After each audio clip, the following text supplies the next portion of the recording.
Hello, everybody. Professor Barth is here. Welcome to the History of Money. I'm a history professor at Arizona State University. This is Lecture 2, Government and Money. Now, in the first lecture, we looked at possible origins of money.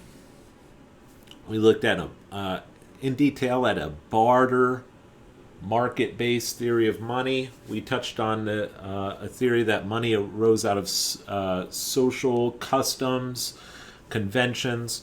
But one thing that was conspicuously absent through much of the lecture last time was government.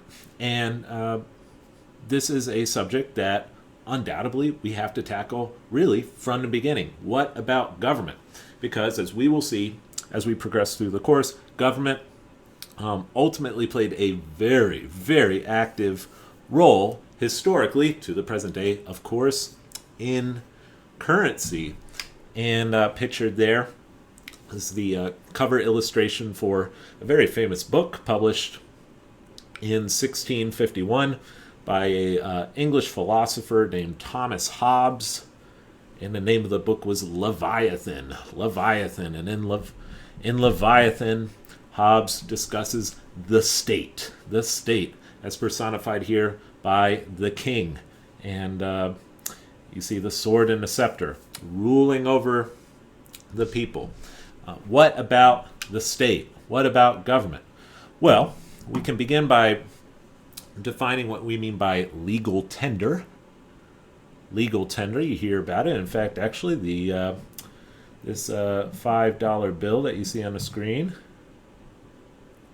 you'll notice in a very small print there, this note is legal tender for all debts, public and private. Legal tenders is currency that government, usually courts of law, recognize by statute or by proclamation as satisfactory in discharging a monetary debt, in extinguishing a monetary debt. When you offer or tender this particular money or currency, then you have effectively discharged the debt. And so governments historically have declared certain monies, certain types of monies, to be legal tender. The US dollar is legal tender in the United States. The euro is not legal tender in the United States. Now, it's not difficult to exchange euros within the United States for dollars. You can do that. But it's not legal tender here. And so governments play an important role in defining what the currency of a nation or a region or a city is precisely. Governments also historically have created what we call a unit of account. A unit of account. And I have 3 examples up here. Actually, 4. There's the English pound, which the British used to the present day. The euro. The dollar. The Germans used to have the mark. This is a coin from 1875. A silver coin. And you'll notice instead of the measurement being ounces of silver or ounces of gold, even under commodity standards, we don't have a commodity standard today, but even when there was a commodity standard, even when the British pound or the US dollar represented gold and silver, we didn't say, oh, how many ounces of silver does this cost? How many ounces of gold does this cost? No. You use the unit of account for that particular nation. Now, under a commodity standard, so not today, but under a commodity standard in the past, the unit of account represented a specific weight of metal. A specific weight of metal. So when the US dollar was inaugurated, when the US dollar began, after the ratification of the US Constitution, Congress had power to define what the dollar was. The Congress passed a coinage act that defined the dollar as a specific weight of gold and silver. And that was what a dollar meant. The British pound. There's the symbol for that unit of account. The British pound initially actually represented a pound of silver. That's why it's called the pound, in case you were ever wondering. Where did that come from? Why do they call their currency a pound? Well, way back in the early Middle Ages, it used to represent a pound of silver. So under combined standards, with the unit of account, it represents that. But here's the catch, and this is why a unit of account can be very useful for a government. The government can alter that weight, right? The government can say, oh, we're going to keep the unit of account. We like the dollar, we like the pound, like the mark, but we're going to alter how much silver or how much gold that unit of account represents. And so the unit of account gives government a sort of an avenue to mess with. Almost sounds nefarious, but in some ways maybe you can positively mess with something, alter, to change the amount of silver or the amount of gold that is in the coinage, while retaining on the face of it, oh, it's still a dollar, it's still a pound, even though the weight has changed. By the way, in this course, the English pound plays somewhat of a role, especially once we get into banking and finance. London was the financial center of the world from the 18th century onward. This was the British unit of account, the pound. 20 shillings, now this was the old system, the classical English monetary system. 20 shillings equaled 1 pound. And then 12 pence, and you see they had the D there. I'll explain why they had the D later in the course. Had to do with the old Roman currency, denarius. 12 pence, or 12 pennies, equaled 1 shilling. So if you had 12 pennies, you had essentially 1 shilling, equivalent to 1 shilling, and it took 20 shillings to make 1 English pound. But they were all that was the unit, those were the units of account in England, under classical English currency. One of the things that Hobbes talked about in his book Leviathan, he talked about certain prerogatives that the king, that the monarch, that the government enjoys. And a prerogative is an exclusive right or privilege. And one of the things that Hobbes said, he said, coinage is a hallmark of sovereignty. Coinage is a hallmark of sovereignty, a mark of sovereignty.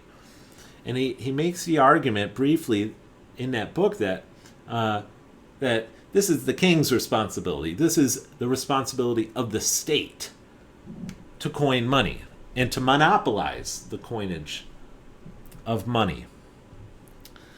Sovereignty, a symbol of power. The king's face is on the money.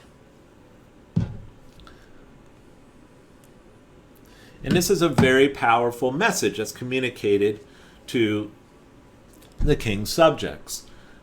The money communicates certain messages to those who handle them about who's in charge.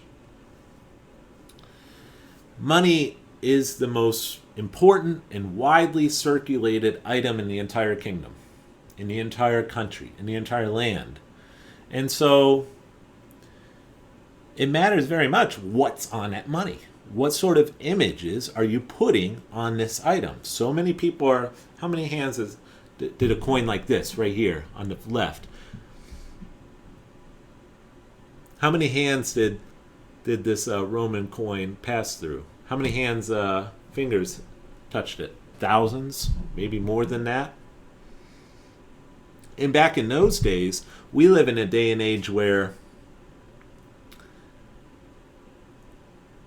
we see images all the time. we're almost just oversaturated with pictures everywhere and with the internet and such. And even before the internet, with the dawn of the printing press, it's everywhere. In the ancient world, you didn't really see pictures. You didn't get many opportunities to view images like that. But with money, you did. And when you received it in the ancient world, you received a coin, and you gazed at the man or the image on that coin. And so it was really important. One of the reasons why governments value the monopoly of money, the monopoly of money creation, is because of the potency of that representation. You may recall from the Gospels where the Pharisees asked Christ, is it lawful to pay taxes to Caesar? Now they're trying to trip him up here because it was very unpopular among many of the Jewish people to have to pay taxes to Caesar. They resented it. It was humiliating to a degree. And so they knew that, well, if he says, yes, of course, pay taxes to Caesar, just unequivocally, that might make him unpopular. But on the other hand, if he said, no, don't pay taxes to Caesar, he could get in trouble with the Roman authorities. So it was some of a trick question.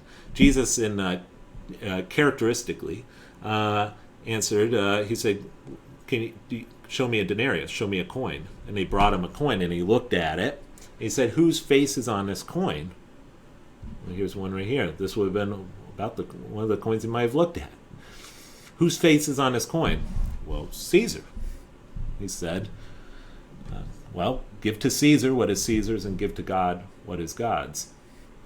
Jesus had a way of silencing his critics, but pretty well put together answer to it. And on the money, the representation, government has placed its stamp on the money. And today, right? Think of the importance of the images on our money today. Look at who we have: Abraham Lincoln, Thomas Jefferson, FDR, George Washington on the on the front of the $1 bill. What's communicated here?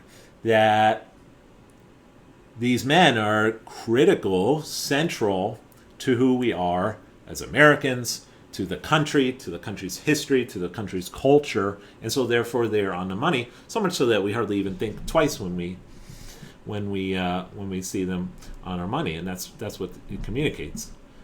Of course, the back of the $1 bill communicates that the United States is controlled by the Illuminati, as we can clearly see there. Oh, just kidding, of course. Actually, this is important. What is this symbol right here? Because it is a bit of a strange-looking symbol, maybe from our perspective. This was the Great Seal. The Great Seal was approved by the Congress in 1782. And let's see, what message is on this Great Seal? Well, the E pluribus unum, out of many one. We have the Eye of Providence. The Eye of Providence, that's where people wonder, is that Illuminati? Well, Eye of Providence was this popular motif. Later, by the 1790s, it became a common Masonic symbol. But dating back to the Middle Ages, through the Renaissance, and then into the 18th century, it was a common Christian motif that typically represented the pyramid was the Trinity, represented the Trinity, and then the all-seeing eye represented God's omniscience, or the ability to see all things and to know all things. And of course, the eye there is surrounded by rays of glory. The annuit, I don't know Latin, so you have to forgive me. The annuit coptis is translated to approved our undertaking. So the providence, or God, approved of the Americans' undertakings in the last revolution. And then Novus Ordo Seclorum, new order of the ages, signifying this is a new project, a new experiment that this young republic, when the Great Seal was adopted in 1782, that this young republic represents. And so, hey, that's why they put it. That's why that was made the Great Seal, and that's why it's on the money. And there's some other coins. Charles II, or excuse me, Charles II on the of England on the bottom. One of my several years back, I wrote an article on a colonial mint that was founded in Massachusetts in 1652.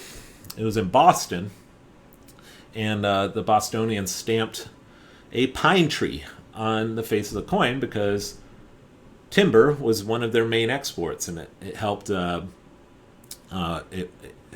create the shipbuilding industry in Massachusetts. Anyway, Charles II, who you see pictured here, was king at the time and was king shortly after, became king in 1660, while this mint was still emitting coins, and was furious with this, what was called the pine tree shilling, and he was furious with it because it had made no mention of the King of England. It actually made no mention of England at all. It just says Massachusetts, a pine tree, and then on the reverse it says New England.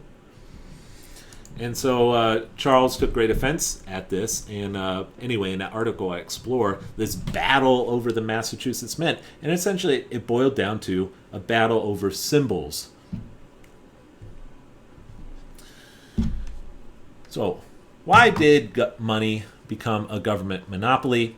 In the second half of this lecture, I will explore that question. So see you very shortly for part B of lecture 2.